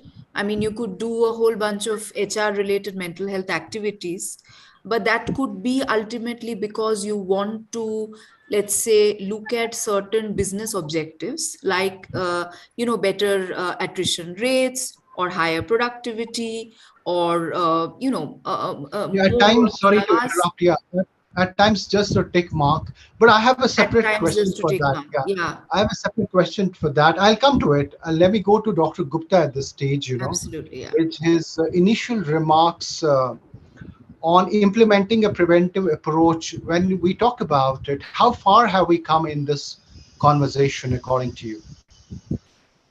Thank you, sir. Good evening, everyone, all my panelists, and me for you for inviting me for this panel. See, this is a very important topic in post-pandemic, that mental health is part and parcel of our health and well-being. It is an integral part of the WHO definition that mental health, it's a physical, mental, social, and spiritual well-being. I think now we are taking post-COVID complete definition in mind whenever we are concerned with the mental health. So this is, I think, very, very important thing. And as a whole, we are in the government organization, but for corporate, private, everyone now have to look at the mental health of their HR, their employees. This is not only for their own safety, own security, but as well as also for the productivity and whatever outcome you want to expect from your employees. Probably mental health is part and parcel. Mental health is, it's not only that they look happy, or lot of factors are there, lot of risk factors are there, which is leading probably post-COVID, it is much, much more important. So this actually involves their own personal problems. There are problems because of COVID. There are nuclear families. They have to take care of their families as well as their workplace. And if they do not look after equally the workplace, probably they are discriminated, a lot of stigma, and their performance is actually deteriorating. So probably this is a very important part on the aspect of all stakeholders in government as well as Right. private to take care of this mental health in total. Right.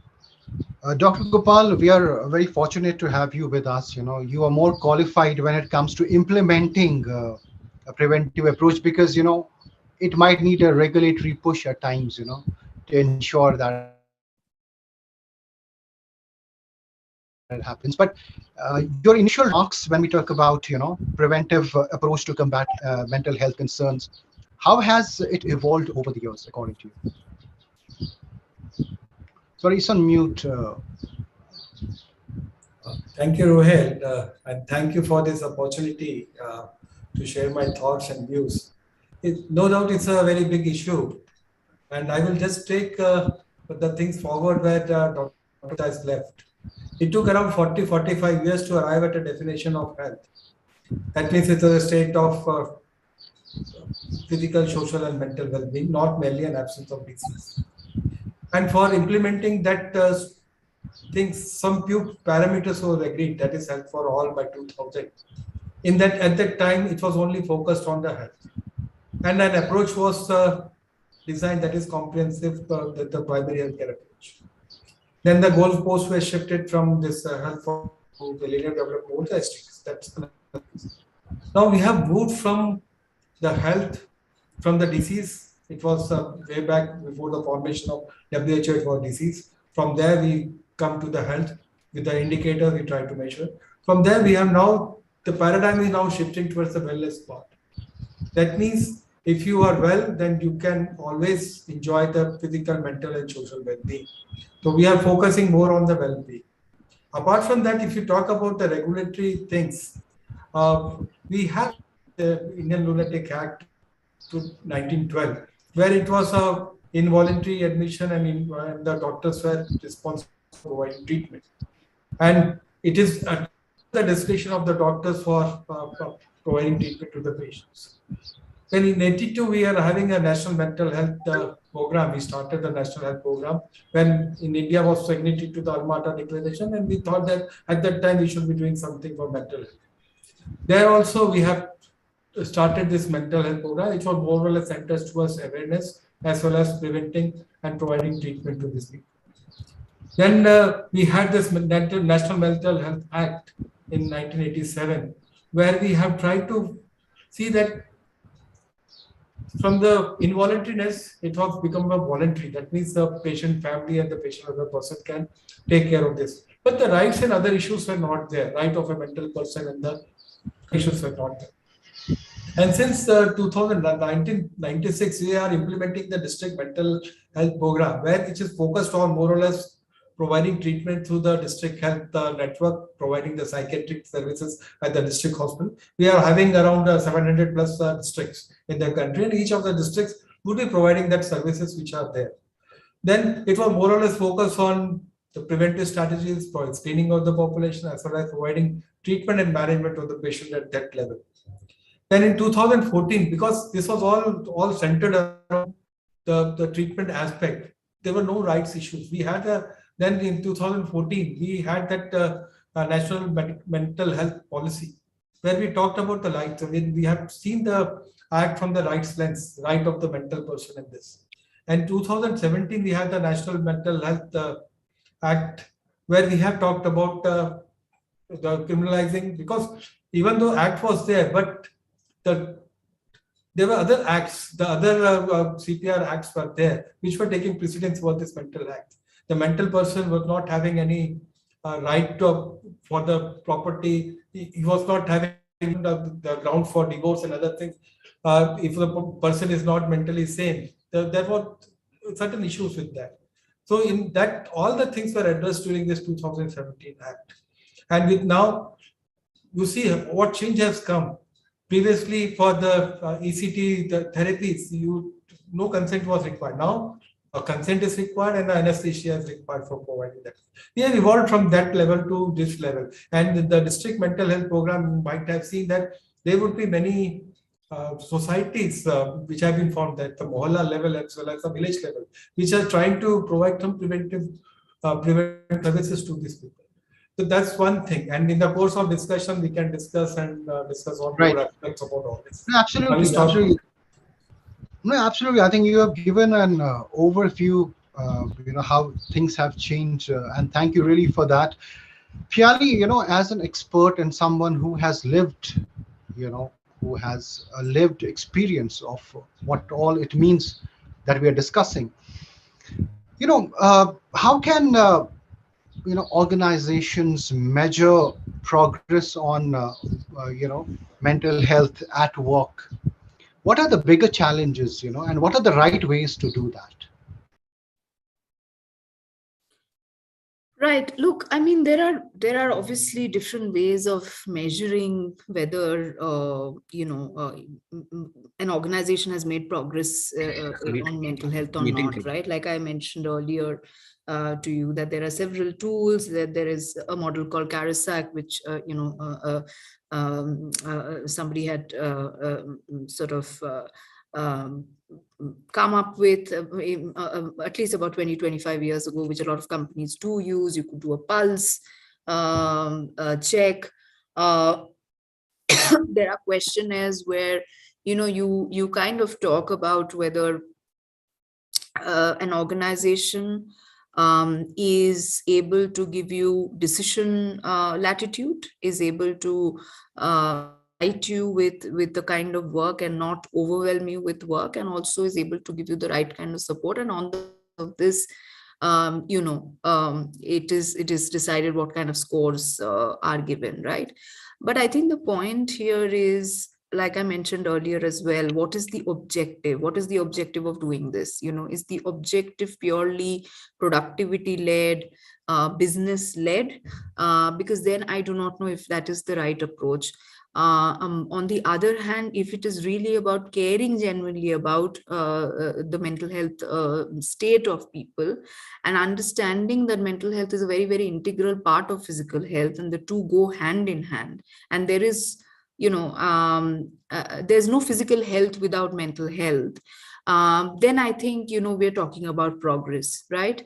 Typically, what is being done today is, like you yourself rightly said, it's a lot of tick marks, right? We have done this, we have done yoga, we have done counselor, we have done 4-day work week and all of that, which is all fine. I mean, at least something is being done. But are you primarily and fundamentally encouraging open conversations in your workplace around mental health, giving people a safe and no judgment environment to talk about their struggles, creating platforms actively where these conversations can take place, and involving leadership who also show their vulnerability in order to come across somebody, in order to build a culture where vulnerability is not only accepted but even celebrated. I think that to me is the right approach. I think that a lot of companies are probably not looking at the bigger picture. They're looking at mental health because today, suddenly, after 2 years of COVID, it's a huge talking point, and you can't not talk about mental health, and it's the cool thing to talk about or the in thing to talk about. I'm glad that people are finally talking about it, but are you taking care of the brass tacks and the fundamentals? And the fundamentals here is mental health is a topic that is steeped in stigma. It is steeped in stigma.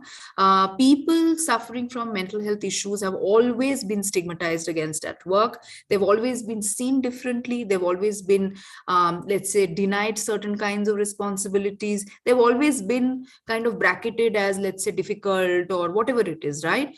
Are you actively doing something as leadership to actually dispel all of that? I think that is really the need of the hour. It's not so much about saying that, oh, on my mental health index, I have a mental health index, I've moved from 7 to 9, right? That's great. But what are you doing beyond that? I think that's really what we need to focus on.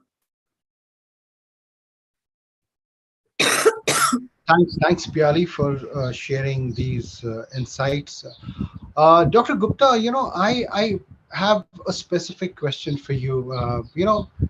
Mental health has gradually moved to there's a difference of like in the upper class and all this economically higher classes. Now, it's an issue that can be addressed, but in a state like UP where and it may be a taboo in certain places, how do you ensure such conversations are accepted? Even people go and treat themselves for mental health.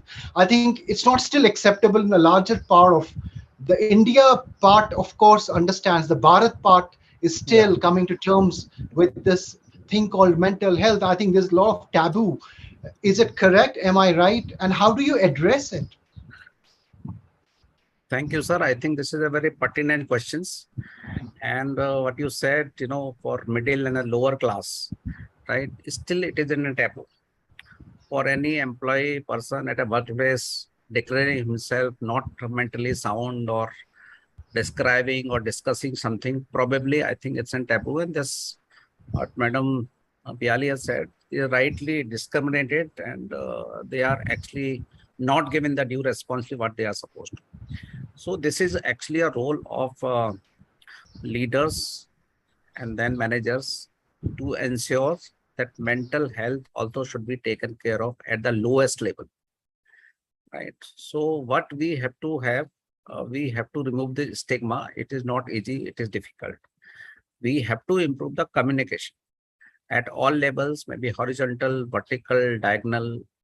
There people should be have good accessibility to what's Madam has said. There should be a active creative platform where the people can actually express, may not be by name, may not be anonymously. They can lodge feedback.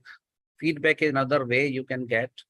And anywhere, right, rather than people are coming, the higher ups can go to that particular level where they feel that people are not performing well, or people, so rather than finding faults with them and then further discriminate, probably they can find out the fact what is wrong, and probably there they can find out a lot of feedback. We in our own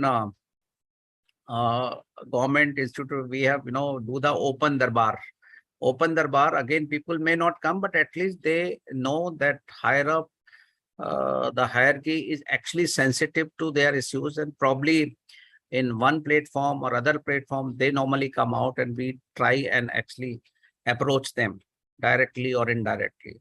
So accessibility is one, taking feedback, good communication we can actually keep. And of course, anybody who needs to be helped, maybe, free sort of a consultation or free checkups, free treatment, all these things. If you made these things available, probably more people will come out, more people will put up their problems. And I think mental health of the organization can be actually improved. Absolutely, absolutely. Dr. Gopal, are there any regulations being, thought of to mitigate concerns related to mental health at the workplace? Do you think we need a strong regulatory push to implement, this? Rohel, it is very easy to say about regulation. See the journey which we have made from the Lunatic Act to the National Mental Health Framework, which is there. So you see the progress which we have made. Because talking about mental issues, talking about regulation as a solution, it's very easy said than done. Because do we have the regulatory capacity? We do have a mental health program. We are in the different level of implementation. The program is still to mature. It's almost 15-20 years, and we have to see that a long way to go. The regulation is not going to be that much important because we do have act which mandates that. Previously, you see the whatever problems were there in the 87 Act, they have been rectified after 20, 30 years, 40 years. We have rectified that thing. It has now given rights. So that kind of thing, but only thing for utilizing this is to empower the person to sense how to use this enabling provisions which are there in the existing act, existing regulation. They're quite fair enough to at least safeguard the rights and interests of the mental health people. But having said this, there are larger more issues about the mental person. You see, it's not the person who reports that I'm not well, and that you see the way the things happen. In the government institution, you see people don't want to go back home because if the person is continuing, if they want to work till 9 o'clock, 10 o'clock without any work, if the person is not able to complete his work in the stipulated time, as we mature, our attention span also comes down. We require a break from that environment. You see, the mental problem is the large spread. It's not only the person who is coming and reporting. They have to find out ways of helping all these people. Regulation is not going to help. We are having enabling provision. I'm just repeating that thing. But it goes way beyond that. You talk about the issues. One of the important issues is if the person is doing overtime. Is he mental? That's a question which you have to ask. As Gupta ji has rightly pointed out, whether the administration or the other person, they are coming and talking and getting a feedback or not. If a person is in a position, if he asks a feedback in a policial manner, what kind of feedback he will get? How many schools they are having counselors? It starts from that school level. How many of the people we counsel our children and other people? We say that I prescribe, you take. That kind of attitude we are having. So a lot of work is required. It's not the regulation which will bring the kind of change. But we have to start work right from ourselves. We start work from ourselves. How we treat the other fellow person. Because the ambition has overtaken all the aspects, and the value system is the ambition as well as making how much money you are making. And that drives all the things. I start my day on time, I finish my day on time, but I am more productive than most of my colleagues. They sometimes wonder that what is happening. So you have to see that if the person is mentally strong, then he will never cling, because if they would be, if you look at the government functionaries and other, if they are trying to cling to the government that is office, that means something is wrong, either with him, either home place, or something is wrong. Because a person can't be having an attention span of more than 6 hours and so forth. We have to address these issues rather than as a society, we have to address this issue. Regulation, enabling environment, but given the capacities, we can't be forcing people. So that's the challenge. We have to see that how we balance it out. And this problem is going to increase with the ambition and the value system more or less coming. Previously, it used to be knowledge. Now it value system is money only. In what, by hook and crook, you have to create money. So if that value system is there, right from, it's not the upper class, the lower class also this problem is there. Because mental health issues, they ultimately culminate into the substance abuse, the drug abuse, everything. The addictions and other things also linked to the mental issues. It's not a simple thing. You have to look it in the different gamut. And there are many Absolutely. social determinants to that. We have to address that thing. Absolutely, Dr. Gopal. Of course, I think it's not just the regulatory push; it's also, the awareness part of it, and people being aware. Unless they are aware, I mean, they won't even, go for the treatment. Piali, two questions for you. We have 10 minutes, so I have my last set of questions to you first. One you mentioned, again, I'm coming to that, a lived experience. First, tell me, how can people with lived experience contribute to the mental health discourse in the country? And second, there's another taboo, I might say, postpartum depression, and not many people talk of even that bit. So, if you could respond to these two questions. Yeah, sure, Ruhel. Before I go on to these questions, I just want to add that, the taboo of mental health is not just something that's in the lower classes. I think that's not that's not the fact. In fact, I know a lot of extremely educated, foreign educated, established people who are seeing symptoms and are not taking treatment because they do not want the tag of being mentally ill.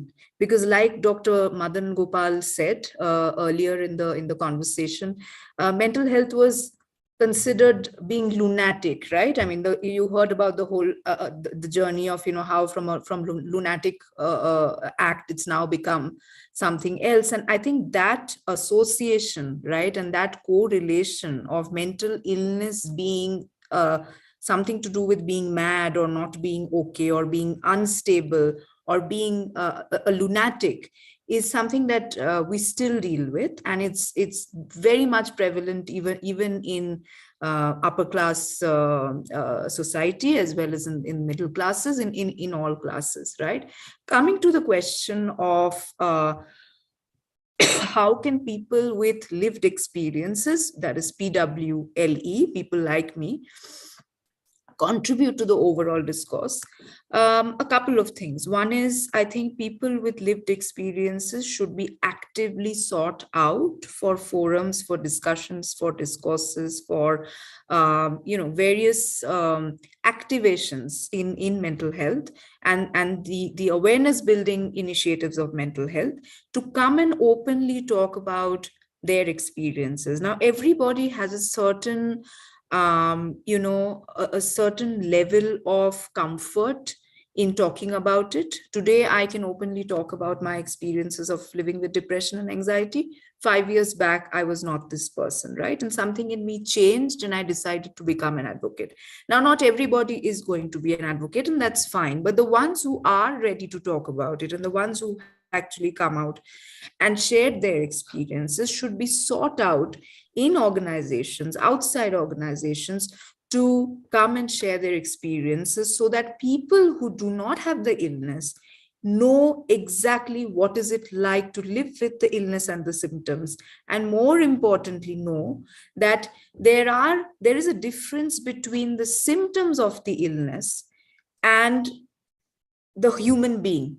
And often, because the symptoms often engulf the human being, we forget to look at the human being separately from the symptoms of the illness, right? And I think these are things that are very important to be understood, particularly in the workplace environment, right? The second thing that I want to say is that people with lived experiences are a very rich resource of all kinds of information. Now, whether that is information that is needed to do further research, whether that is information needed to do a breakthrough study in mental health, for example, I have contributed a lot of my time towards these kind of researches and things like that. And the idea is to actually tap into that, right? And finally, the third thing that I want to talk about is that, there's a lot of conversation today around diversity, equity, and inclusion. We talk about DE&I all the time. It's the other buzzword. But what is really diversity, equity, and inclusion? Diversity, equity, and inclusion can't just be about hiring a woman CEO. It can't just be about hiring 50%. Not the gender, just the gender conversation. Yeah, it is not just about gender diversity. That is, yes, one kind of diversity for sure. But real diversity, equity, and inclusion is about actively hiring all kinds of people with all kinds of experiences, whether they are mentally ill people, whether they're people with a physical disability, whether they're people from the LGBTQIA community, whether they're people in the autism spectrum. Are you actively hiring people of all kinds, including neurodiverse people, so that your workplace clearly becomes something truly diverse for you to be then able to tap into, the resources that you have and build policies that truly make your workplace inclusive. Otherwise, I think we're doing a great disservice to the whole conversation of diversity, equity, and inclusion. So that, I think, is the first part of the question. The second part of the question was about, and I hope that answers your question. The second part of the question was about postpartum depression. Postpartum depression is depression that affects new mothers after they have had a child. They suddenly slip into depression. I know of many cases, people that I have worked with, people that I continue to work with, people that I have the highest amount of respect for, who have gone through this very, very challenging phase. And although I am not a mother myself, but I've gone through, and I'm currently continue to go through depression, which is a life-altering, debilitating disease, which becomes very, very challenging to deal with when you are also having to get to work and get things done and carry out your responsibilities there. We have to understand that 20%, if you look at the data today, 20% of women in India, new mothers in India, suffer from postpartum depression. That's 1 in 5 new mothers. It's as common as that. And yet, there are no conversations around it. There is, again, a lot of misconceptions, stigma around it. And, the more I think about it, the more I feel that it is because women in our culture have always been seen as, as nurturers. And that is supposed to be our default role in the culture, right? So you cannot somehow, come to terms with this idea of a woman who's become a mother being depressed. Right? Absolutely. I mean, you sort of by default think that somebody who's a mother and has just given birth to a child is by default extremely happy and very content. But that's just not how brain chemicals work. I mean, it is a different phase of life that she's getting into. Her priorities in life have changed overnight. Her body is going through all kinds of changes that she herself is not being able to make sense of. And she's entering a phase of life which she's not really prepared for. She has no first-hand experience of it, right? So obviously it's an extremely challenging time, and therefore postpartum depression is a reality. It is something hundreds of women are dealing with quietly, silently, not able to speak up at work. In fact, I remember this absolutely brilliant campaign that Prega News had done about 3 to 4 years ago on postpartum depression, which I think everybody should watch on YouTube. And it's just something that organizations are ill-equipped to handle. They have no idea how to handle this. They have not done anything to understand how to build a support system around new mothers. And building a support system around new mothers is not just about giving them a creche and giving them maternity leave and giving them off time and things like that. It is also about understanding whether they are going through a severe mental illness and how do you then sort of, support them. So, I mean, those are my points of view on this. I hope that answers your question. Absolutely. I think really you have given a very elaborate, in-depth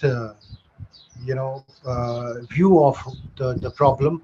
My last set of question to Dr. Gupta and Dr. Gopal. Dr. Gupta, to you, what changes are needed to ensure that preventive mental health care becomes a top priority at all levels.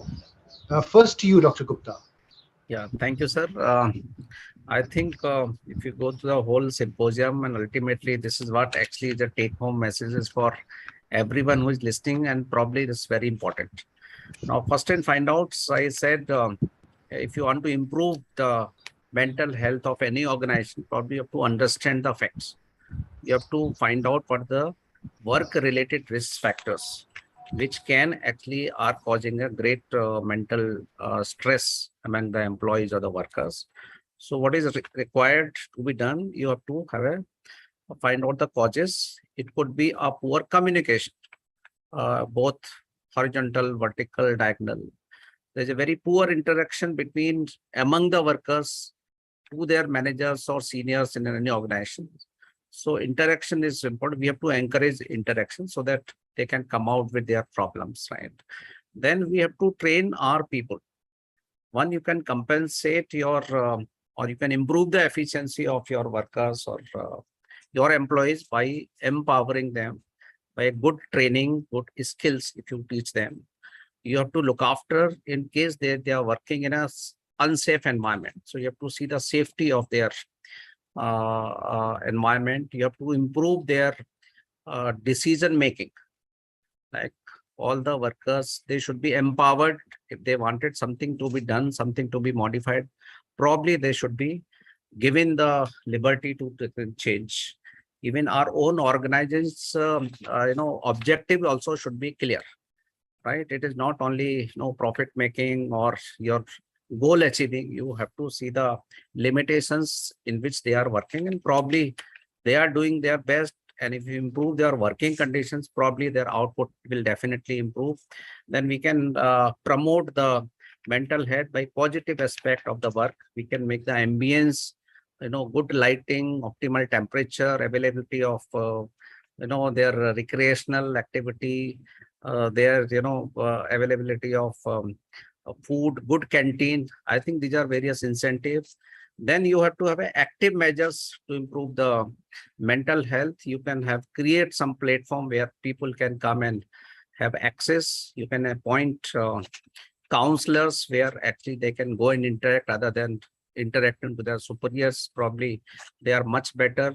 Accessibility we have to improve in the system so that people should come out. You can facilitate, you can empower, you can have some staff developmental programs where probably they are more encouraged to join, and probably their income and future prospects also improve. So overall, Right. you have to see, and of course, then you have to provide them free or subsidize your checkups, availability of treatment.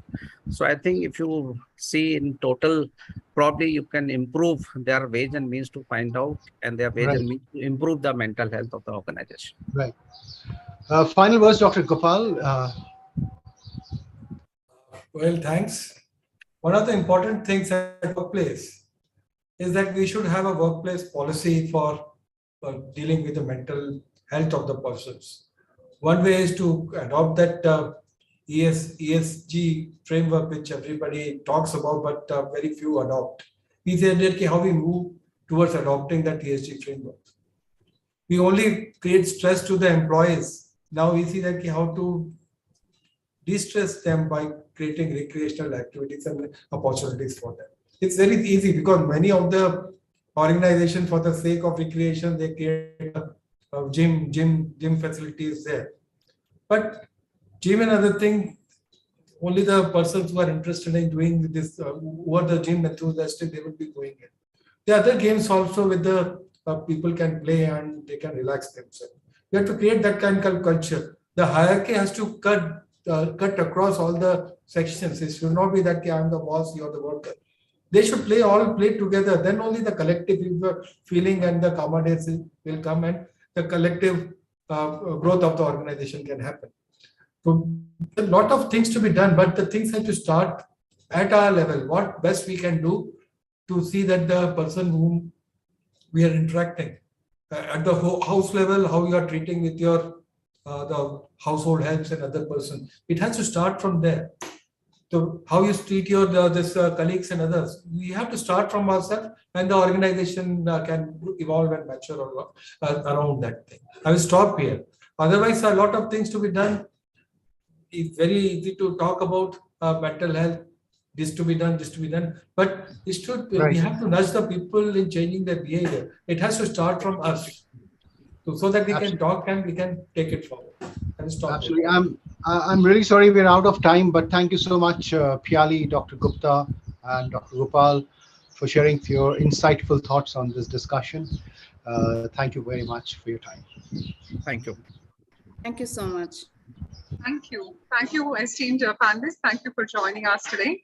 Well, ladies and gentlemen, what a fantabulous panel discussion this has been. Such great insights coming in. Well, we'd really like to thank once again all of you for joining us. And let's keep tweeting #E4MHCC. Well, it's only a matter of minutes that we shall commence with our awards ceremony for the E4M Health Marcom Awards 2022, the moment which you've all been waiting for. Requesting you all to not leave from wherever you are, as we're going to be coming right back, and all the ones who are joining us physically, we're looking forward to hosting you all. Thank you for being such a great audience. This is me, Bhavna Bhatia, signing off on behalf of E4M for the current conference, and we'll see you at the awards. Thank you. Thank you very much.